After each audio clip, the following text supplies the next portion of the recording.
His first love came back to the country. He quickly drew the line with me. The contract signed. This is to wrap up the last 3 years. Don't look for me anymore. Looking at the long list of figures on the contract, I signed it and left decisively. Later, Charles went crazy begging me to come back. I waved the marriage certificate in my hand. Charles, what you couldn't give me in 3 years, someone else gave me in 3 months. Anna came back. On my 3-year wedding anniversary with Charles. When the clock struck past 9, I cleared the table of all the food and put away the carefully prepared wine. There was an unread message on my phone from half an hour ago. Busy at work, not coming back. Eat by yourself. He's always been cold. I'm used to it, but now he's not even pretending, and I felt a little disappointed. I was mindlessly scrolling through Twitter and saw a photo posted by a wealthy acquaintance. A dimly lit, ambiguous-looking booth with a woman in the center smiling charmingly at the camera. She has fox-like eyes, slightly upturned, full of cold allure. Even when I saw her photo, I held my breath. Her name popped into my head, Anna. But then my gaze shifted to the half-visible face in the picture.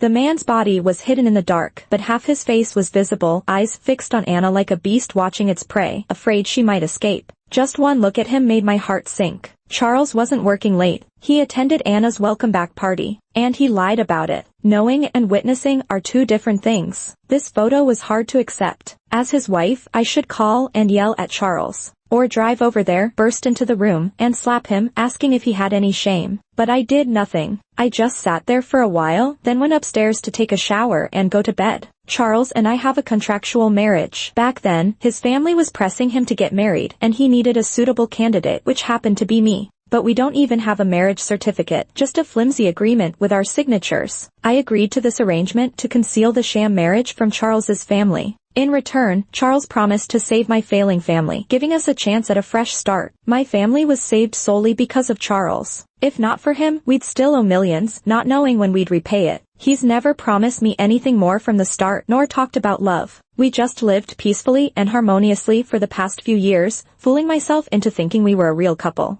A ridiculous notion. I smiled bitterly. It was just wishful thinking. Charles didn't come home all night and only returned the following evening. The sky was turning dark. I had just reached the top of the stairs, opened the bedroom door, and was greeted by the strong scent of smoke. The room was dimly lit. Charles was sprawled on the sofa, face obscured, only his tall figure visible in the shadows. He held a cigarette, the glow blinking on and off, surrounded by smoke. I was about to turn on the light when I heard him, "Come here." I paused, pursed my lips, and obediently walked over. "Why were you smoking so much?" He didn't answer. Suddenly, he grabbed my arm and pulled me into his arms. Caught off guard, I fell against his chest. As I tried to pull away, he held me tightly. "Don't move, let me hold you for a bit." He took a drag, voice husky, whispering in my ear. I bit my lip, the smell of smoke filling my senses. He asked, "Lucy, did you miss me?" "I missed you." My fingers involuntarily tightened around his shirt. Before, I would have blushed, my heart racing. I never had any resistance to him. But now, all I felt was irony. Missed me? Really missed me, and yet you'd lie to me? I thought, my eyes stinging. In the silence, I was grateful for not turning on the light. The darkness hid my expressions, masked my resentment and grief. Charles picked me up and moved towards the bed. I pushed him away. "I'm not in the mood today." He didn't respond, just stood by the bed looking down at me, eyes a little cold. I guessed he'd be annoyed. I rarely refused him, and certainly not with such a lame excuse. But I truly wasn't up for it. Charles loosened his tie and left the room. "Suit yourself." I sat on the bed, watching his silhouette disappear, and didn't call out to him. Charles is never one to bow his head willingly. He's naturally noble, with an aura cultivated by power that's captivating. Coldly indifferent, restrainedly sexy, an explosion of hormones. From the moment I first saw him, I knew I had no resistance to him. Back then, my family hit a massive crisis, debt suffocating us all. I dropped out of college, worked multiple jobs, from a pampered heiress to a crushed nobody. That's when Charles found me. He's a few years older, seasoned in the business world, wearing a custom black suit that was perfectly intimidating. He sat on the sofa, took a cool glance at me, then handed me a paper. "Sign it, your family survives." "Don't," and they don't. Each word pressed down on me till I could hardly breathe. In front was hope, a glimmer of light. I held my breath, heart trembling as I signed that agreement. The next day, the company was revived, a slew of partners rushed in, my mom hugged me in tears. "Lucy, I feel guilty. Even if we went bankrupt, I shouldn't have let you sign something like that." Charles's face flashed in my mind, and I blushed. A sheltered girl who'd never been in love, meeting someone so striking during her worst times, how could I not be swayed? At that time, I didn't know. Love isn't about right or wrong, but loving the wrong person is just wrong. Charles only stayed the night and slept in the study. I went downstairs for water in the middle of the night and heard a phone conversation coming faintly from his study. His deep voice was still devoid of emotion but carried a hint of an affection even he wasn't aware of. Not sleeping, I'm in the study. I didn't touch her. Not sure what was said, but suddenly the noise in the study stopped. Just as I was about to leave, the door opened from the inside. Charles saw me, looked a bit surprised, then his eyes turned dark and cold. "What are you doing?" he asked. I felt awkward. "I was getting water," I replied. Charles stared at me, and I couldn't figure out what he meant or dare to move. Noticing the suit jacket over his arm, I asked, "Are you leaving?" He didn't change his expression. I felt a sting in my chest, wanting to ask who he was leaving for, but knew it'd be humiliating. "Be careful out there," I said. Charles gave me a long, deep look, nodded slightly, and left. I walked back to the bedroom, holding my cup, and watched the car drive off from the balcony. It felt desolate inside me. Him going to see his childhood sweetheart was no surprise. Anna and Charles were each other's first loves. Back then, he spoiled her to no end, and their love story was well known. But she left quietly, decisively, without a word. Charles, used to being the center of attention, was blindsided by the breakup, struggling to cope. Both were fiercely proud, neither willing to back down. Even when Charles knew where she was, he kept his distance for years. Anna lived flamboyantly abroad, entering the entertainment industry with a string of boyfriends. Their rivalry became public knowledge, escalating over the years. When Anna had a new boyfriend, Charles would vanish into nightlife. Anna said her most profound love wasn't Charles, so he smashed the first car she gave him in public. It went on and on like this. Even Charles's family couldn't stand it, urging him to marry, hoping it'd calm him down and also push Anna away. But by then, Charles managed most of the family assets. His parents had stepped down, so they couldn't really sway him. They had no choice but to let him be. Then came the day Anna wore a huge diamond ring on her ring finger, and it went viral. Charles was silent that night, but the next day, he found me. We announced our marriage. The news stayed on the front page for days, overshadowing anything about Anna. Charles had finally found her weak spot. Anna vanished from the public eye. Honestly, the early days of our marriage had me on edge, worried Anna would make a scene and accuse me of being a mistress, of breaking up their relationship. But more than that, I feared Charles would leave me, and then my family, the Lucis, would be doomed. Luckily, or sadly, Anna never contacted Charles, and he seemed to forget about her. He stopped the late-night smoking and drinking, toned down his sharpness, and no matter how busy, came home for dinner every day. Slowly, I let go of my initial cautiousness, growing more sincere and reliant on him in this simple yet warm life. Eventually, we started shared warmth, and he called me Lucy. His soft voice near my ear made it tingle. He began taking me to events, introducing me to friends and family, offering a sense of security. At home, he'd often pull me close, his breath low and husky against my ear. "Lucy," he'd say, "you're so good." "Lucy," he urged in that restrained, clear yet wild way, drawing me in with his presence. I got used to it, even thinking that it was my company that helped him forget Anna and want to truly be with me. Then Anna came back. It dawned on me it was all just an illusion. Even apart, they were each other's true love. And me, what was I? I sat up in bed till dawn, finally picking up my phone to dial a number. "David, are you free?" I arranged to meet David at a tea house, but didn't expect to run into Anna. In a long dress, she flaunted her perfect figure with dazzling red lips that made her captivating.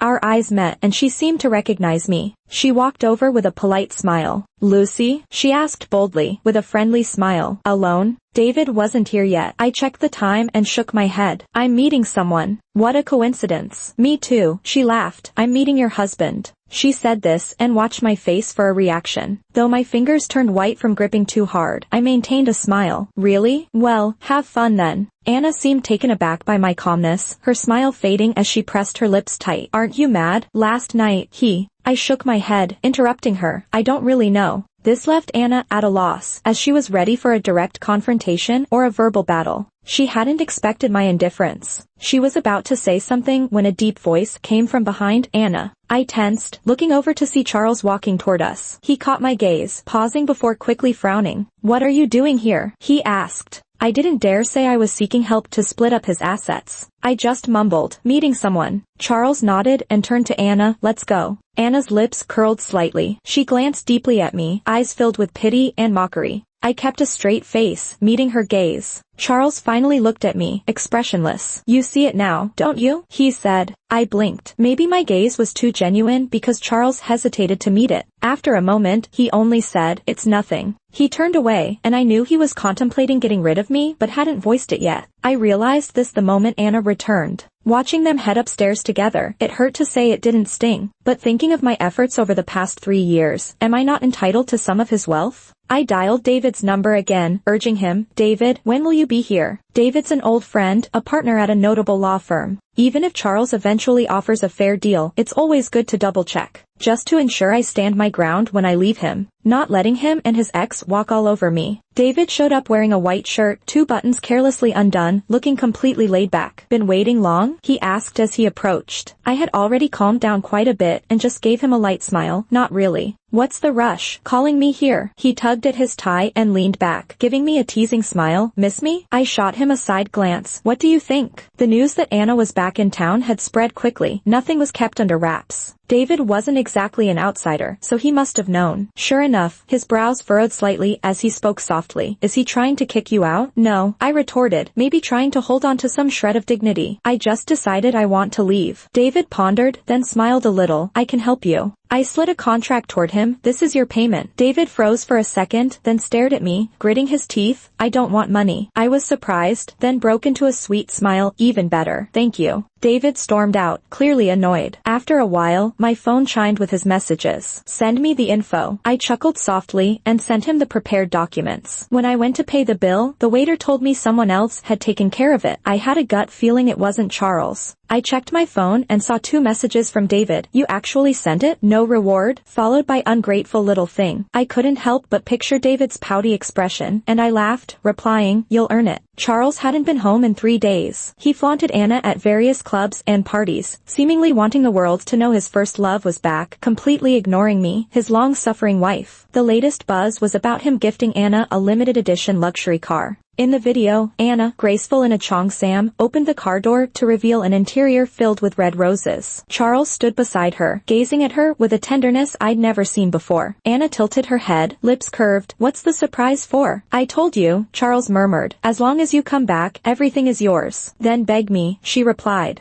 Charles chuckled softly, raising her hand to his lips for a kiss as fireworks filled the night sky. Fixated on her, he said slowly, "Anna, come back." The video ended, overflowing with admiration for Anna and praises for their love. A friend messaged me privately, "What's up with Charles? You guys aren't even divorced yet, and he's doing this?" I wanted to reply, but kept deleting my words, replaying that video instead. Watching Charles's eyes, brimming with restrained love and gentleness, something I'd never received. It's a joke. In 3 years of marriage, he hadn't smiled at me once. I naively thought he just had a cold demeanor. Turns out, I was just the wrong person for him. Charles never bowed to anyone. Our kisses were all initiated by me. But now, he's bending his knee for her, submitting himself to her. In stories, main characters go through trials but end up together. Who am I in this plot? I refuse to be the obstacle between them. I don't belong. I should step aside. When I slid the agreement to Charles, his face turned dark. I bit my lip, the words stuck silent in my throat. His gaze was so indifferent. I looked away, intimidated. After a pause, he squeezed out, "You're leaving?" I clutched my dress tightly, whispering, "Yeah." Without looking up, I could feel his eyes on me, the tension quietly growing. I shivered involuntarily. "Reason," Charles demanded, glancing over the agreement before tossing it back. "Give me a reason."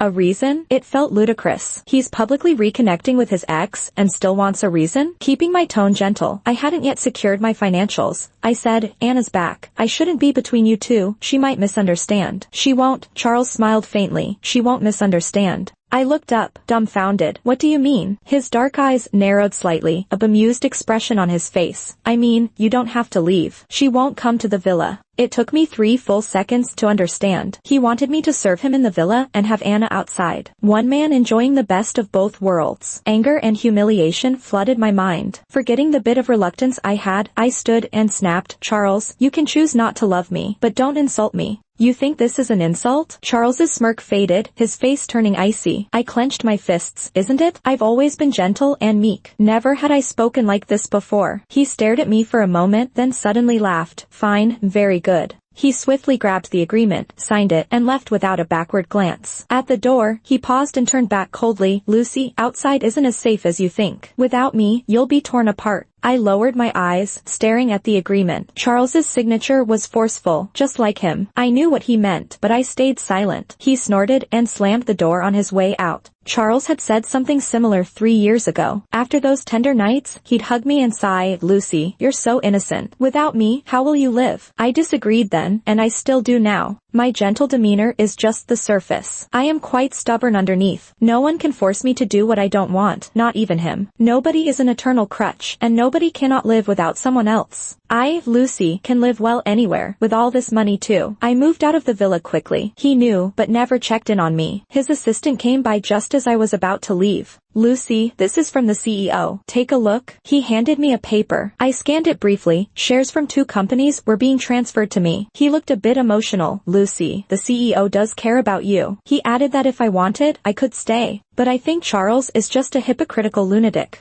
If you really liked me, would you still be hung up on another woman? If you really liked me, wouldn't you come deliver these things yourself? If you really liked me, why would you try to enjoy the best of both worlds with 2 women? A flame of anger rose uncontrollably in my heart. I suddenly remembered that every time we got intimate, Charles would always have me face away from him. Awkward and forced. He lit a cigarette and stared at the ceiling, looking despondent and gloomy. Who's he thinking about? Loving in a mess, clear as day in being a jerk. I glanced at the papers in the assistant's hand and suddenly smiled. "Forget it, tell your boss we won't know each other from now on." After I got home, I turned off my phone and slept for days. During that time, Charles didn't contact me at all, but David did. He came looking for me a couple of times. "Still not enough sleep? Let's go out and have some fun," he said, smiling at me from the door. I got up from bed, eyes vacant. "Sure." He took me straight to the marriage bureau. I was shocked. "What are you doing?" David looked a bit wronged. "Didn't you say I'd get a reward if I got the job done?" I was even more shocked. "You like me?" We grew up together, even taking baths in the same tub like siblings. I never thought he had feelings for me like this. David looked a bit wronged. "What? You're just now figuring it out?" I sighed. "David, I don't feel that way." I was about to turn and leave when I heard a familiar voice behind me. "Lucy?" I froze and turned around, face drained of color. It was Charles. He stood at the entrance of the marriage bureau in a black suit, his expression still indifferent. "Why are you here?" He furrowed his brow, then relaxed, a smirk on his lips. "Regret it?" He thought I was there for him. He ignored David beside me and just stared, casual and dismissive. As if saying, "I knew you'd come crawling back." I felt humiliated. Whether it was pride or not wanting to lose, I took David's hand. "Mr. Charles, could you move? You're blocking the way." Charles's smile froze. "What?" I looked up at him. "What else do you do at a marriage bureau?" Charles's expression didn't change. "Don't think I don't know you're just doing this to get at me, Lucy. I know you too well."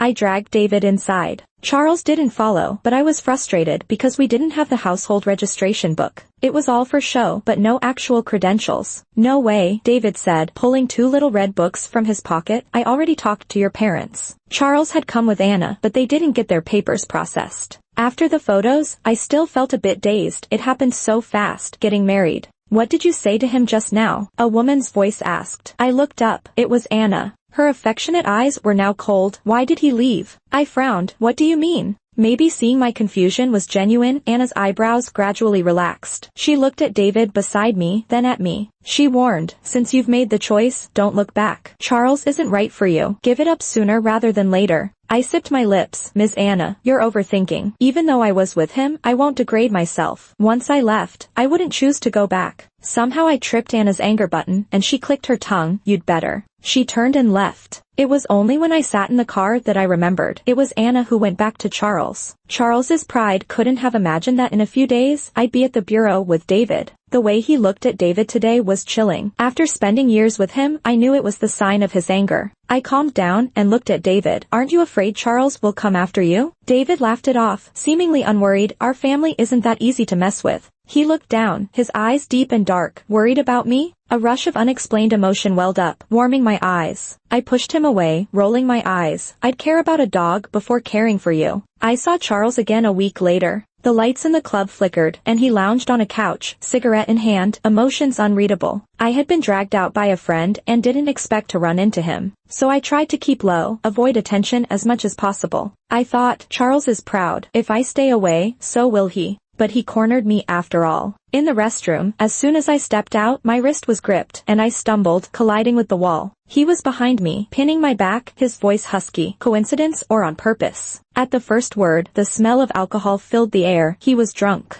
Charles's grip was never gentle, and my wrist burned with pain, but I was pinned, unable to break free. Hearing his words, I couldn't help but snap. Let go of me. Let go of you. He pressed against me, breath warm on my neck, a bit sinister. Why didn't you say that 3 years ago? I almost gagged. Are you disgusting? I'm already married to someone else, and you're touching me. Do you not have any shame? When in love, give it your all, but when it ends, keep it separate. I've always been straightforward with feelings. Now Charles's actions clearly hit my nerve. He paused, then sounded hurt. You think I'm disgusting? Yes, disgusting. I closed my eyes, stopped struggling. Have you thought about Anna? Whatever I said hit his anger point. He laughed coldly. Anna, is she why you broke up with me? You usually don't care about anything. Why not tolerate her? Charles kissed my ear. Lucy, I know you got married to spite me. Come back, and I'll make it official. You're crazy. Let me go. I suddenly shouted and struggled fiercely. When he didn't let go, I turned, biting his wrist. Charles didn't expect my intense reaction, never seeing me this frantic. He quickly pulled back a few steps, releasing me.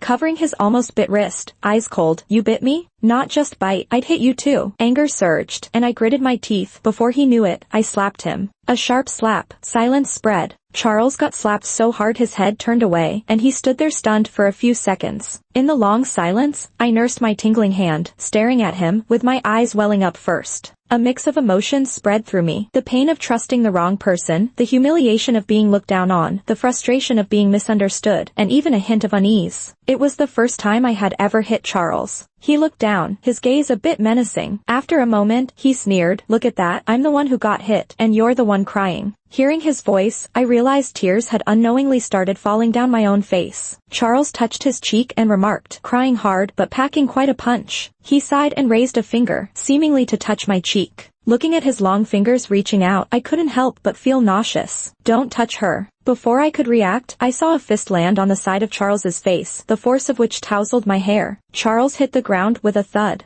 David stood his ground, then turned to look at me, his eyes bloodshot, lips trembling a bit, asking, did he touch you? Suddenly, I realized I married the right person this time. After we got back, I asked David, aren't you worried about Charles getting back at you? His eyes were serious and profound. 3 years ago, I was cowardly and lost you once. This time, now that I finally have you, I won't back down again. Charles hit his head and got a concussion, spending 2 days in the hospital. David's father, upon learning his son hit Charles because of me, frowned tightly and said, good hit. Under Charles's control these years, the company's stocks were high, but his autocratic ways secretly offended many influential people, impacting his family's business to some extent. When Charles proposed going after David's family, several shareholders opposed it. Over the past few years, they'd gathered talent, reaching new heights, nearly breaking into the elite circles. If they were to engage in a business battle, it wouldn't be easy. With a bandaged head in the hospital, Charles smashed his computer in fury and stubbornly continued with his plans. Sam chose then to form an alliance with David's father. He was fed up with Anna and hated Charles. Years ago, he got badly beaten by Charles for saying a word about Anna, even losing a few teeth.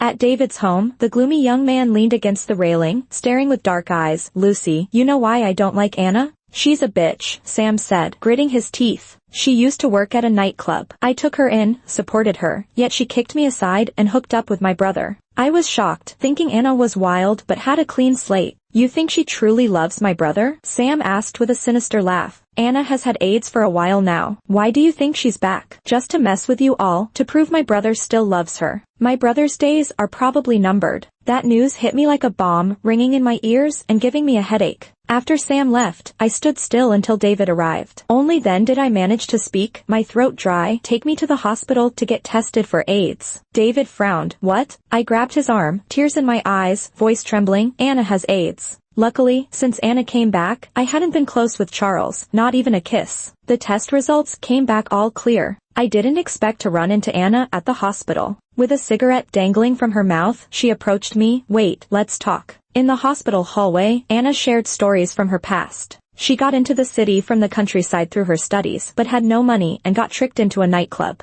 She was beautiful and fierce, with an aloof attitude despite having no money. Many creeps loved her, afterwards handing her cash while she carried the bruises. She met two important folks. One was Sam, a shy teen, red-faced during his first trip to the nightclub, surrounded by girls. Anna found it amusing and joined in to flirt with him. He asked, "How long you been here? Is this your first time?" She looked into his clear eyes and burst into tears. "First time, it's my first time." The boy panicked, wiping her tears. "Why are you crying?" "I won't touch you." "Scared I'd laugh at you?" "I'll tell you a secret. It's my first time too." Anna laughed. He was such a fool. I wasn't even a newbie, but he believed me. After that, he was incredibly good to her, even wanting to pull her out of that life. But she backed out. The boy was bright like the sun, while she was already in the muck. How could she drag him down with her? She chose someone else, Charles. Back then, Charles wasn't in charge, but he was a prince. Unlike his pure younger brother, he was immersed in vice and debauchery, rotten like her. Anna worked hard to hook him and had a love affair so intense that in the year he loved her the most, she walked away. Anna asked me, "Guess why I left?" I shook my head. "I don't know." Anna laughed. "Because men are just pathetic. If I stayed around, he'd start fancying you. Once I left, he'd think of me forever." "What do you mean he fancied me?" I frowned. "What do you mean?" Anna's face turned cold. "I mean, don't pity Charles. While he was with me, he wanted to marry you. After I left, he plotted your family's downfall just to be with you. Yet over the years, he often thought of me and contacted me. Someone like him doesn't deserve your sympathy." I was stunned. So it was Charles who ruined my family, and he had been scheming all along. Looking back, everything began making sense. Once, while out drinking with Charles, some spoiled brats asked him, "Charles, which woman's perfume do you like the most?" Charles gave me a knowing smile. He said he got used to the heavy scent of roses, but a light whiff in passing could be unforgettable.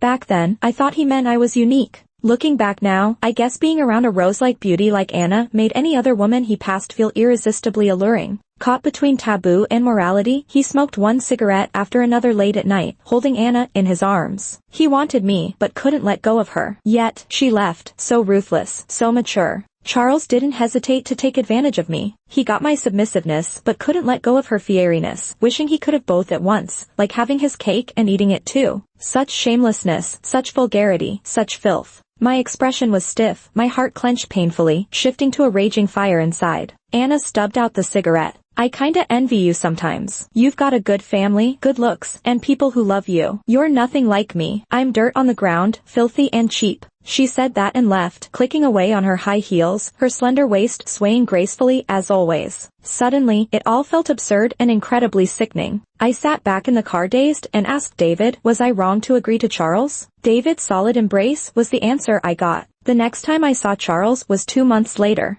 He was in his usual black suit, but it hung off him loosely because he'd gotten so thin. Sitting in a wheelchair, his eyes were gloomy, a far cry from his former powerful self. I didn't know how to face him and turned to leave. He called after me, "Lucy." I paused slightly. He motioned for someone to wheel him over, and up close I could see how pale and hollow-eyed he was. "Anna's gone. I kicked her out," he said. I was silent for a moment, then said, "So, can you come back?" When I didn't answer, he laughed at himself. "Right, why would you come back? You're just like her, using me." Looking at him now, defeated, he seemed to blame us for everything that went wrong. I couldn't help asking, "Don't you think this is your fault? What did I do wrong?" Charles said darkly, "If it weren't for me, Anna would have been ruined, and your family would never have made a comeback." I swallowed my anger and demanded, "Didn't you cause the trouble for my family in the first place?" He was like a devil who destroyed everything, but then showed up as my savior when I was at my lowest. Charles looked incredulously at me. "You found out?" Seeing I didn't respond, his eyes turned cold, snake-like. "Did Anna tell you? That bitch gave me AIDS and ruined my reputation. I'll kill her." Strangely, in that moment, I thought of Anna's face. Did she love Charles? Maybe she did, but he let her down. I loved him too, and I was used.